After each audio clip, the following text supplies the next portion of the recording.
Adrián, nos quedamos en que había ya un consenso en algunos estados y algunos municipios del estado de San Luis Potosí. Por eso se llega a esta solución. Así es, como lo repito nuevamente, esta reforma se da en 18 estados de los que existen en el país del total. En San Luis Potosí lo aprueba la anterior legislatura, la 58, con mayoría de los partidos políticos, interviene PAN, PRI, PRD, Conciencia Popular, Verde Ecologista de México. Los 5, a excepción de algunos diputados, se vota por mayoría esta reforma constitucional, o más bien por mayoría calificada. Después se manda a los municipios y se obtienen como mínimo 34 municipios para obtener la reforma constitucional. Luego es publicada por el Ejecutivo. Entra en vigor. De ahí viene una, como ya todos sabemos, una controversia constitucional, una acción de inconstitucionalidad que la Corte desecha. Bueno, no la desecha, no pasa simplemente porque no obtiene la mayoría de votos que se necesitaba, que eran 8 de los 11 ministros de la Corte. Entonces se da esta reforma constitucional, pero aquí quisiera hacer una acotación y lo que estaba comentando hace un momento, que en San Luis Potosí el Código Penal ya establece algunas excluyentes de responsabilidad penal, como lo comentaba, que es cuando el embarazo viene de una violación o una inseminación indebida, cuando la madre está en peligro de morir si no se aborta, y cuando la madre tiene un accidente culposo y pierde al producto del embarazo.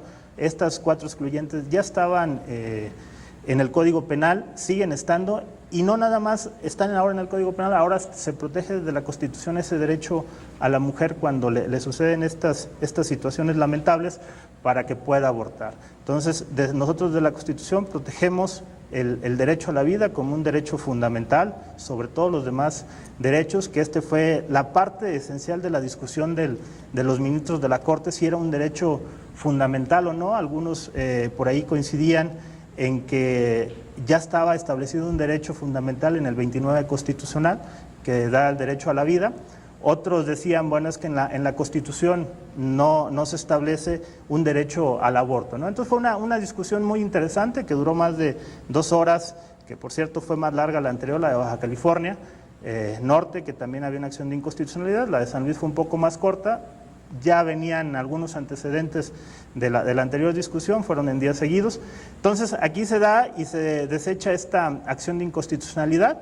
Por ahí hay algunos que dicen que en tratados internacionales se protege a la vida. Algunos ministros comentaban también que no se protegía en derechos internacionales. Entonces, bueno, este tema yo creo que va todavía a durar un rato más. Por lo pronto, las reformas constitucionales de los estados son legales y son aplicables para todos los estados donde se aprobaron. Y aquí teníamos un punto de vista diferente, diputado. Sí, porque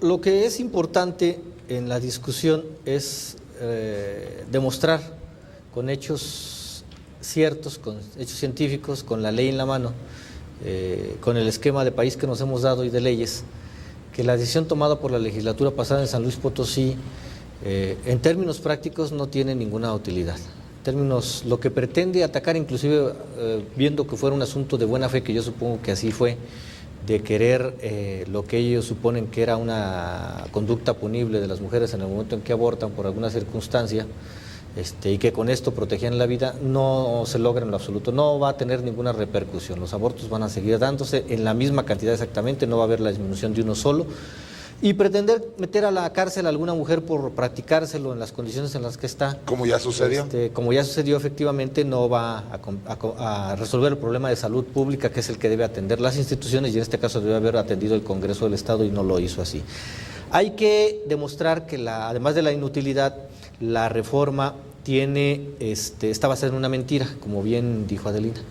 Es una mentira porque están entrecruzados. En lugar de legislar en función de la ley y de la ciencia, esto es muy importante, se legisla sobre la base de creencias y de dogmas no resueltos por la ciencia y de creencias particulares, y se convierten, aprovechando que se tiene una mayoría que otorgó la ciudadanía a través del voto, se conciben las creencias particulares como creencias que se deben imponer al resto de los ciudadanos. Y esto fue lo que se hizo. No hubo una discusión en la que ni la fracción promovente, en este caso la fracción de Acción Nacional, ni los diputados que respaldaron después el dictamen de la comisión respectiva, pudieran demostrar que en el momento de la concepción hay vida, y pudieran demostrar que en el momento de la concepción hay una concepción un concepto de persona humana completo. Eso no lo pueden demostrar, y no lo pueden demostrar porque no es cierto, porque la ciencia, la microbiología, la biología lo tienen muy claro, los científicos lo tienen claro, independientemente de la religión que pudieran tener, la ciencia es exacta en ese sentido, y la ciencia establece cuándo está la calidad de persona humana. No lo es el embrión, no lo es efectivamente el cigoto. Tienen que pasar varias cosas, y está asumido por la ciencia que en el momento de adquirir la calidad de persona humana es en el momento en que nace, porque antes depende efectiva y totalmente de la madre, y es entonces la madre la que puede tener el derecho. Además, la reforma violenta enormemente derechos fundamentales de personas con plenos derechos, que son las mujeres de este país y de este estado, que efectivamente no pueden hacer uso completo de sus derechos, porque al amparo de creencias particulares y de conductas que reproducen el esquema machista, no hay una sola prohibición de esta naturaleza para los hombres en ninguna circunstancia de su vida, y sí lo hay para las mujeres. Entonces, por eso esta reforma no tiene ninguna utilidad, sí violenta los derechos de las mujeres, sí genera injusticias para que mujeres que procuren la interrupción del aborto, que además no es ningún asesinato, el aborto es un mecanismo médico de asistencia para interrumpir el embarazo, es falso que sea un asesinato. Lo que sí es cierto es que se convierte en un problema de salud pública, porque en México, por la punibilidad que tiene y por la carga que tiene moral, ética, política y social diversa, genera condiciones en las que las mujeres se lo practican a escondidas. Sí. Y lo que se practica efectivamente a escondidas contra lo que está establecido hoy en la ley y bajo condiciones muy adversas, pues se convierte en un asunto que genera muertes de las mujeres, y que no se ha querido resolver. Ese es el tema que hay que atacar. No es un problema de las creencias particulares de cada quien. El problema es que un Estado laico, como lo es el mexicano y como lo es el de San Luis Potosí, no puede asumir a partir de una creencia de dónde comienza la vida, que no está demostrada, que simplemente es de dicho y es un acto de fe, que puede ser válido de manera personal, pero que no es válido para implementarse como política pública, se haya generado una reforma de esta naturaleza. Esa es la gran falla y hay que demostrarla. No fue en esta ocasión, pero yo no tengo duda que este tipo de reformas no tienen futuro en México ni en San Luis Potosí. Tendrán que ser nuevamente volver a la normalidad y seguir discutiendo sobre los derechos de las mujeres, y a partir de avanzar en el esquema de la educación en salud reproductiva para los jóvenes, para todo el mundo, como podamos hacer otras reformas que respeten los derechos de las mujeres, que enfrenten el problema de salud pública que tenemos en México tan grave de los abortos. Yo terminaría esta parte diciendo, en el mundo se practican de 40 a 45 millones de abortos al año, y en América Latina de manera particular, debido a la punibilidad que se le pone por algunos esquemas de gobiernos conservadores hacia el comportamiento de las mujeres con respecto al aborto, es el doble el promedio de los abortos que se practican de manera insegura con respecto a Europa, a Asia y a cualquier otro continente. Y lo que ha traído esto como consecuencia además es que quede demostrado en estudios muy serios que la mayoría de los embarazos en América Latina y el Caribe, por este tipo de ausencia de educación y de formación, conciencia y con verdad respecto a estos temas, traiga que más del 50% de los embarazos que se generan en México, en América Latina y el Caribe son embarazos no deseados, son embarazos no planeados.